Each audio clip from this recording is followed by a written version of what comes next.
اعوذ باللہ من الشیطان الرجیم بسم اللہ الرحمن الرحیم۔ اسلام ان آور لائف یہ ایک اسلامی یوٹیوب چینل ہے جس پہ مفتی سجاد حسین قادری صاحب روزانہ درس قرآن پاک ترجمہ اور تفسیر بیان فرماتے ہیں۔ اس چینل کی ویڈیو کو لائک، چینل کو سبسکرائب اور بیل آئیکن کو پریس کر کے اور ویڈیوز کو دیکھ کے آپ اپنی دنیا اور آخرت کو سنوار سکتے ہیں۔ ہنالک دعا زکریا ربہ قال رب هب لي من لدنك ذریۃ طیبۃ انک سمیع الدعاء۔ کل کے سبق کے اندر یہ بات تھی کہ حضرت سیدنا زکریا علیہ السلام جب آپ کی کفالت کے اندر حضرت سیدہ مریم آ گئیں تو آپ کیونکہ ان کی تربیت کے اندر، پرورش کے اندر جو ہے وہ آپ کا کردار تھا، تو اکثر آپ نوٹ کرتے کہ جب بھی آپ حضرت مریم کے پاس آتے تو اس وقت آپ کے پاس بے موسم پھل موجود ہوتے۔ علماء نے اس کی ایک اور بات بھی لکھی ہے، دو تفسیریں اس کی بیان کی، کہتے ایک تو مطلب یہ ہے کہ ان کے پاس یا تو بے موسم پھل ہوتے تھے، یا یہ تھا کہ جب حضرت زکریا علیہ السلام کہیں چلے جاتے تو حضرت مریم ایسا ایسا کلام کرتی کہ لوگ حیران رہ جاتے کہ یہ پڑھا بھی انہوں نے کسی سے نہیں ہے، لیکن جب کلام کرتی تو بڑے بڑے علماء جو ہے وہ خاموش ہو جاتے۔ تو حضرت زکریا علیہ السلام کے پاس جب یہ خبر پہنچی کہ جناب سیدہ مریم کا جو کلام ہے وہ اس انداز کے ساتھ ہوتا ہے، یا لفظی ہے یا معنوی، یعنی یہ دونوں معنی ہو سکتے، یا تو بے موسم پھل ان کے پاس ہوتے تھے، یا یہ ہوتا تھا کہ وہ ایسا کلام کرتے جو اس وقت کر کوئی نہیں سکتا تھا۔ تو حضرت زکریا علیہ السلام نے دیکھا تو آپ جب ان کے پاس آئے تو آپ نے کہا، فرمایا کہ مریم یہ جو تو کلام کرتی ہے یہ تو نے کہاں سے سیکھا ہے؟ تو انہوں نے کہا قالت هو من عند اللہ، یہ میرا رب مجھے سکھا رہا ہے۔ یا پھر یہ ہے کہ جب انہوں نے موسم کے بے موسم پھل دیکھے تو اس وقت ظاہر ارد گرد جو درخت موجود تھے یا جو موسم تھا پھلوں کا وہ ہوتا نہیں تھا۔ تو حضرت زکریا نے پوچھا کہ جب ارد گرد یہاں پہ کوئی موسم بھی نہیں ہے اور درخت بھی ایسا نہیں ہے جہاں پر یہ پھل لگتا ہو، اور میرے سوا تمہارے پاس آنے والا بھی کوئی نہیں ہے، تمہارے پاس یہ پھل کہاں سے آتے ہیں؟ تب انہوں نے جواب دیا، انہوں نے کہا جناب قالت هو من عند اللہ، یہ میرا رب مجھے عطا فرما رہا ہے۔ جب سیدنا زکریا علیہ السلام نے یہ منظر دیکھا کہ وہ ذات جو بغیر موسم کے جناب مریم کو یہ پھل عطا فرما رہی ہے، یہ پرورش اس کی کر رہی ہے، تربیت کر رہی ہے، تو حضرت زکریا علیہ السلام نے موقع کو غنیمت سمجھا۔ آپ نے وہاں پر ایک دعا مانگی، وہیں پہ کھڑے ہو کے۔ دعا کیا تھی؟ وہ ہوا یہ کہ حضرت زکریا علیہ السلام جو ہے وہ بہت بڑی عمر کے ہو گئے تھے اور آپ کی اولاد نہیں تھی، اور آپ کی جو زوجہ محترمہ تھی، جو آپ کی بیوی تھی حضرت عیشا، وہ بانجھ تھی، اولاد نہیں تھی آپ کی۔ تو حضرت زکریا علیہ السلام نے دیکھا کہ حضرت مریم کا اللہ کی بارگاہ میں ایک مقام ہے، تو وہاں پہ کھڑے ہو کے نا آپ نے دعا مانگی کہ پروردگار اگر تو بے موسم پھل اگر مریم کو عطا فرما سکتا ہے تو بے موسمی اولاد بھی مجھے عطا فرما سکتا ہے۔ ظاہر بے موسمی اولاد کیسی ہوتی ہے؟ جوانی کی ایک عمر ہے جب جو ہے وہ اولاد کی ایک عمر ہوتی ہے جب اولاد ہو سکتی ہے، جب بندہ ضعیفی میں آ جاتا ہے، بڑھاپے میں آ جاتا ہے، مرد ہو خواہ عورت ہو، تو اولاد کے چانس ختم ہو جاتے ہیں۔ تو وہاں انہوں نے یہ دعا مانگی کہ پروردگار جس طرح تو حضرت مریم پر کرم فرما سکتا ہے، بے موسم پھل انہیں عطا فرما سکتا ہے، تو ہماری اگرچہ جوانی کی جو موسم ہے، اولاد والا جو موسم ہے وہ تو گزر چکا ہے، تو اگر اس پر کرم فرما سکتا ہے تو ہمیں بھی اولاد عطا فرما سکتا ہے۔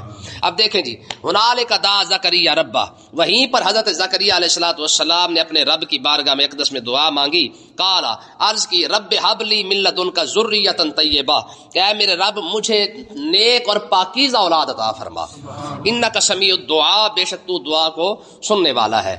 اس سے ایک مسئلہ یہ بھی ثابت ہو گیا کہ نیک بندے کے پاس کھڑے ہو کے اگر دعا مانگے تو اللہ تبارک و تعالیٰ قبول فرماتا ہے۔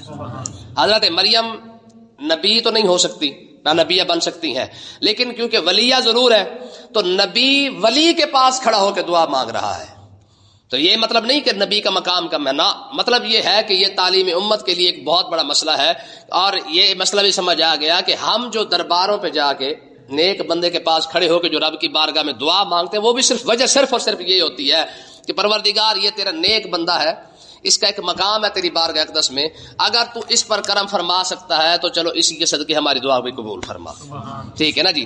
تو آگے دیکھیں، حضرت زکریا علیہ السلام نے ابھی دعا مانگی ہی تھی اور پیچھے بھی نہیں پلٹے تھے. فنادت الملائکہ، فرشتوں نے وہیں سے آ کے آواز دینا شروع کر دی. وَهُوَ قَائِمٌ يُصَلِّي فِي الْمِحْرَابِ، ابھی وہ اس محراب کے اندر کھڑے ہو کے نماز ہی پڑھ رہے تھے. جہاں حضرت مریم بیٹھی تھی وہیں پہ ابھی نماز ہی پڑھ رہے تھے کہ فرشتوں نے آ کے آواز دینا شروع کر دی.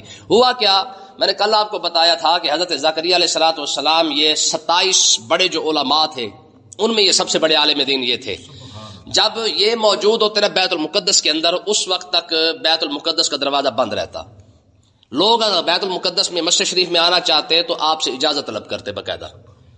اگر آپ کسی کو اجازت عطا فرماتے تو وہ آ جاتا ملاقات وغیرہ کے لیے. تو آپ نے کیا کیا، جب دعا مانگنے کا دل کیا نا تو آپ نے سارے دروازے بند کیے اور محراب میں کھڑے ہو کے، یعنی جہاں حضرت مریم بیٹھی ہوئی تھی وہاں پہ کھڑے ہو کے آپ نے جب دعا مانگی تو ہوا یہ کہ فنادت الملائکہ، تو فرشتے اس وقت اترنا شروع ہوئے اور حضرت جبریل علیہ الصلوۃ والسلام جو ہے وہ سفید لباس کے اندر حضرت زکریا کے سامنے آ کے کھڑے ہو گئے. ٹھیک ہے، اب دروازے سارے بند ہیں تو آپ نے دیکھ لیا کہ یہ جبریل علیہ الصلوۃ والسلام، یہ کسی اور شخص کی تو اجازت ضرورت نہیں کہ وہ بغیر میری اجازت کے اندر آ جائے. تو آپ نے حضرت جبریل علیہ الصلوۃ والسلام نے آ کے فرمایا ان اللہ یبشرک بیحییٰ، فرمایا کہ اے زکریا علیہ الصلوۃ والسلام اللہ تعالیٰ آپ کو یحییٰ علیہ الصلوۃ والسلام کی خوشخبری عطا فرما رہا ہے. یعنی آپ کے گھر میں بیٹا پیدا ہوگا اور اس کا نام بھی اللہ تبارک و تعالیٰ نے خود ہی رکھ دیا ہے. فرمایا اس کا نام کیا ہوگا، یحییٰ ہوگا. اس کی 4 خصلتیں، 4 عادتیں ہوں گی، 4 باتیں اس کے اندر موجود ہوں گی. کون سی؟ مصدقا بکلمۃ من اللہ، اللہ کے کلمے کی تصدیق کرنے والا ہوگا. اللہ کا کلمہ کون ہے؟ عیسیٰ علیہ الصلوۃ والسلام. یاد رکھیں یحییٰ علیہ السلام عمر کے اندر عیسیٰ علیہ السلام سے صرف 6 ماہ بڑے ہیں. حضرت مریم اور حضرت عیسیٰ، یہ میں نے آپ کو بتایا تھا کہ یہ دونوں کیا ہے، یہ حضرت مریم کی جو والدہ ہے حضرت حنا اور عیسیٰ، کیونکہ یہ دونوں بہنیں تھیں. ٹھیک ہے نا، پھر حنا سے مریم پیدا ہوئی. ٹھیک ہے، اور حضرت زکریا علیہ الصلوۃ والسلام سے جو ہے وہ پھر یہ آگے جا کے کیا ہوئے، حضرت یحییٰ علیہ الصلوۃ والسلام پھر آگے یہ پیدا ہوئے. تو بہرحال یہ یحییٰ علیہ الصلوۃ والسلام یہ عیسیٰ علیہ الصلوۃ والسلام سے صرف 6 ماہ بڑے ہیں. تو اللہ تبارک و تعالیٰ نے ارشاد فرمایا زکریا اللہ تعالیٰ تجھے بیٹا عطا فرمائے گا. وہ کیا کرے گا، وہ عیسیٰ علیہ الصلوۃ والسلام کی حمایت کرے گا. ٹھیک ہے، مصدقا بکلمۃ من اللہ، اللہ کے کلمے کی تصدیق کرے گا. اللہ کا کلمہ کون ہے؟ عیسیٰ علیہ الصلوۃ والسلام. میں عیسیٰ علیہ الصلوۃ والسلام کو جو کتاب عطا فرماؤں گا وہ اس کتاب کی تصدیق بھی کرے گا. عیسیٰ علیہ الصلوۃ والسلام کے ساتھ مل کر دین کے معاملے کے اندر جو ہے وہ تبلیغ کی کوشش بھی ساتھ ساتھ کرے گا. ایک اس کی خصوصیت یہ ہوگی وہ سیدہ، اور دوسری خصوصیت یہ ہوگی کہ ہم اسے سردار بنائیں گے. وہ سردار ہوگا جی، دینی معاملات کے اندر لوگ اس کے پاس آیا کریں گے اور لوگ اس سے آ کے مسائل پوچھا کریں گے. دینی معاملے کے اندر وہ لوگوں کی رہنمائی کیا کرے گا. وہ حصورا، لوگوں سے دور رہے گا، عورتوں سے دور رہے گا، عورتوں کی خواہش پیدا نہیں ہوگی. ٹھیک ہے، وہ نبی میرے صالحین، اور صالحین نبیوں میں سے ہوگا. نبی تو سارے صالحین ہوتے ہیں. تو یہ 4 خصوصیات یحییٰ علیہ الصلوۃ والسلام کی ہوں گی. ایک تو عیسیٰ علیہ الصلوۃ والسلام کی تصدیق کرے گا، دوسری سردار بنے گا، تیسرا عورتوں سے دور رہے گا، یعنی نکاح ہی نہیں کرے گا. یاد رکھیں عیسیٰ علیہ الصلوۃ والسلام اور یحییٰ علیہ الصلوۃ والسلام نے نکاح ہی نہیں کیا ہے. حضرت اسرائیل علیہ الصلوۃ والسلام ایک بار ان کے پاس آ گئے تو ان کو کہنے لگے آپ نکاح کیوں نہیں کرتے. اسرائیل علیہ الصلوۃ والسلام نے یحییٰ علیہ السلام سے کہا آپ نکاح کیوں نہیں کرتے. تو یحییٰ علیہ الصلوۃ والسلام نے فرمایا جس کے پیچھے تو لگا اسے نکاح کرنے کی کیا ضرورت ہے. بات سمجھ آئی کوئی نہیں. اسرائیل علیہ السلام نے یحییٰ علیہ الصلوۃ والسلام سے کہا کہ آپ نکاح کیوں نہیں کرتے. تو یحییٰ علیہ السلام نے کہا بھی جس کے پیچھے تو لگا ہوا ہے، اسرائیل علیہ السلام جس کے پیچھے تو لگا ہوا ہے اسے نکاح کرنے کی ضرورت کیا ہے. یعنی تو نے آ کے ہماری روح تو قبض کر ہی لینی ہے، ہمیں آ کے جب مار ہی دینا ہے، جب دنیا کے اندر رہنا ہی نہیں ہے تو پھر ہم نکاح کر کے کیا کریں گے. یہ مطلب ہے اس کا. تو فرمایا جس کے پیچھے میاں تو لگا ہوا ہے اسے نکاح کرنے کی کیا ضرورت ہے. اور یاد رکھے یحییٰ علیہ السلام اور عیسیٰ علیہ الصلوۃ والسلام نے اپنا گھر ہی نہیں بنایا. یحییٰ علیہ الصلوۃ والسلام کے پاس ایک کنگھی تھی، ایک پیالہ تھا. کنگھی اس لیے تھی وہ کبھی کبھار آپ جو ہے داڑھی میں دے لیا کرتے تھے، اپنے سر میں دے لیا تھا. ایک مرتبہ جا رہے تھے تو کسی کو دیکھا تو وہ نا ہاتھ کے ساتھ یوں کر رہا تھا، یعنی اپنے ہاتھ کے ساتھ ہی بال بنا رہا تھا. تو آپ نے کنگھی کسی کو دے دی. پھر آگے چل کے دیکھا ایک بندہ جو ہے وہ ہاتھوں کے ساتھ پانی پی رہا، جو پیالہ تھا وہ بھی کسی کو دے دیا. ٹھیک ہے، ساری زندگی ان دونوں بزرگوں نے، دونوں ہستیوں نے اپنا گھر نہیں بنایا. تو آپ فرماتے تھے میاں جب یہاں پہ رہنا نہیں ہے تو پھر گھر بنا کے کیا کریں گے. ٹھیک ہے، تو اللہ تبارک و تعالی نے ارشاد فرمایا قال رب انا یقول لی غلام وقد بلغنی الکبر وامراتی عاقر. حضرت زکریا علیہ الصلوۃ والسلام نے یہ عرض کی جب فرشتوں نے حضرت جبریل علیہ الصلوۃ والسلام نے بتایا کہ آپ کے بیٹا پیدا ہوگا. تو حضرت زکریا علیہ السلام کہنے لگے رب انا یکون لی غلام، میرے مالک بچہ کیسے پیدا ہوگا، وقد بالغنی الکبر، میں بوڑھا ہو چکا ہوں، وامراتی عاقر، اور میری جو گھر والی ہے وہ بانج ہے.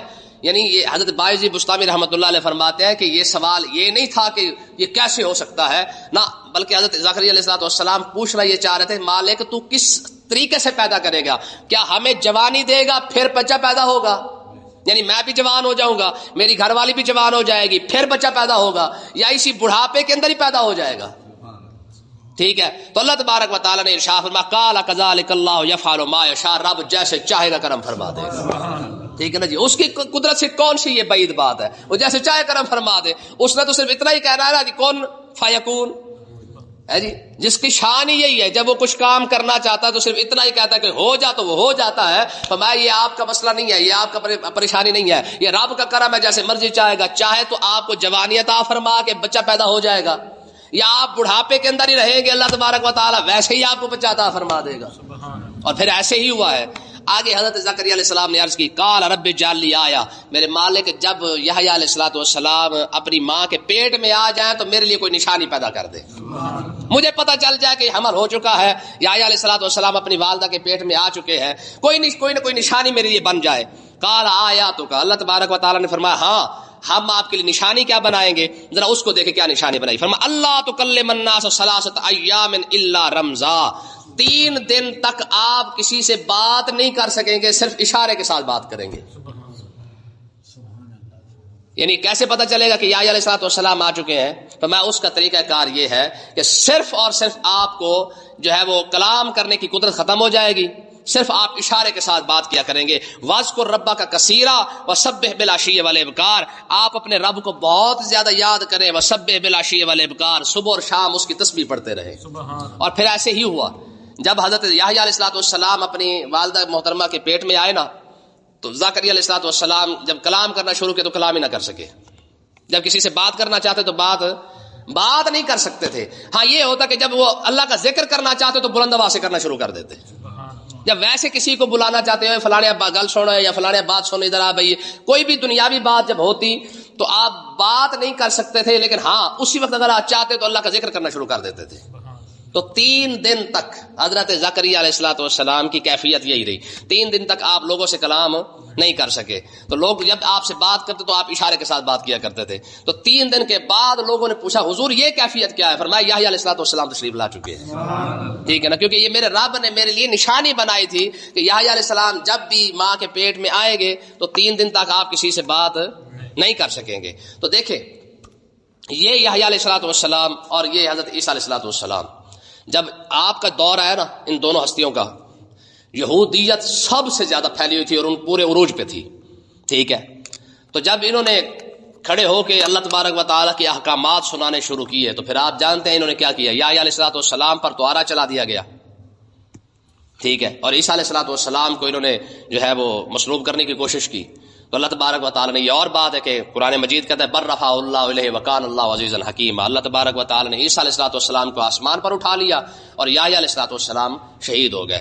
دوسری بات دیکھیں یہاں پہ، آپ اسی مسئلے کو دیکھیں، یہودیوں نے ہمیشہ انبیاء کی مخالفت کی ہے، انبیاء کی ہمیشہ مخالفت کرتے آئے ہیں. اور دوسری بات، جب بھی اللہ تبارک و تعالیٰ کے یہ بزرگ انبیاء کھڑے ہوئے ہیں، آپ تاریخ ان کی اٹھا کے دیکھیں انبیاء کی، یہ ایک ایک ہوتے ہیں، یہ 2 ہوتے ہیں، 2 4 بس. پورے علاقے کے اندر کوئی بات سننے والا نہیں ہوتا ہے. تو اس کا مطلب کیا ہے کہ اہل حق جب بھی کھڑے ہوئے ہیں اسی تعداد کے اندر کھڑے ہوئے ہیں. پوری روئے زمین پر حضرت ابراہیم علیہ السلام تنہا تھے، اکیلے تھے، کھڑے ہوئے نا نمرود کے سامنے، پورے نظام کو جو ہے وہ چیلنج کیا. اچھا حضرت موسیٰ اور ہارون علیہ السلام صرف دونوں بھائی ہیں. تو اللہ تبارک و تعالیٰ نے جب یہ جرت کر کے کھڑے ہوئے نا نوح علیہ ابراہیم علیہ السلام فرعون کے نمرود کے سامنے، اور موسیٰ اور ہارون علیہ السلام فرعون کے سامنے کھڑے ہوئے، تو رب نے پتہ ان کی تعریف کیا فرمایا سلام علی ابراہیم. تو میں ابراہیم علیہ السلام پر جو ہے وہ سلام ہو رب کا. کیوں؟ یہ اتنی جرت والا بندہ ہے، کم سے کم وقت کے بادشاہ کے سامنے جا کے ٹکر تو لی ہے نا. ٹھیک ہے نا جی. سلام علی موسیٰ و ہارون، فرمایا موسیٰ اور ہارون پر بھی سلام ہو. کیوں؟ انہوں نے بھی وقت کے بادشاہ کے ساتھ جا کے ٹکر لی ہے. ٹھیک ہے. اسی طریقے سے عیسیٰ علیہ السلام اور یحییٰ علیہ السلام انہی کے بارے میں بھی یہی باتیں موجود ہے. فرمایا کہ یہ اپنے دور کے اندر جب یہودیوں کو فل عروج تھا اور کئی انبیاء کو یہ شہید کر چکے تھے، تو تب بھی یہ صرف اور صرف عیسیٰ علیہ السلام اور یحییٰ علیہ السلام یہ دونوں موجود تھے جنہوں نے اللہ تبارک و تعالیٰ کے احکامات کو پورے جوش اور جذبے کے ساتھ پہنچایا ہے. پھر نتیجہ کیا نکلا؟ یحییٰ علیہ السلام جب آپ یہودی آپ کے پیچھے لگے نا، تو روایات کے اندر آتا ہے کہ یحییٰ علیہ السلام جب ایک درخت کے پاس آئے تو درخت نے جب آپ کو چھپا لیا، آپ درخت کے اندر تشریف لے گئے. درخت جب وہ مل گیا تو یہودیوں نے کیونکہ دیکھ لیا تھا تو انہوں نے اوپر سے ارہ رکھ کے چلانا شروع کیا. جب ارہ پہنچا نا، ارہ سمجھتے نا، آرا، جب یہ آرا پہنچا نا آپ کے سر تک، تو اللہ کی بارگاہ ایک تسبیح عرض کی، پروردگار آرا جو ہے یہ تو سر پہ پہنچ چکا ہے. تو اللہ تبارک و تعالیٰ نے ارشاد فرمایا میرے یحییٰ اب صبر کر. اب کیا کر؟ صبر کر. یار حالانکہ قرآن مجید کی آیت ہے انا لننصر رسلنا والذین آمنوا فی الحیات الدنیا، ہم اپنے نبیوں کی، اپنے رسولوں کی مدد کرتے ہی کرتے ہیں. تو یہاں پہ یحییٰ علیہ السلام کھڑے ہیں، آرا سر پر آ چکا ہے.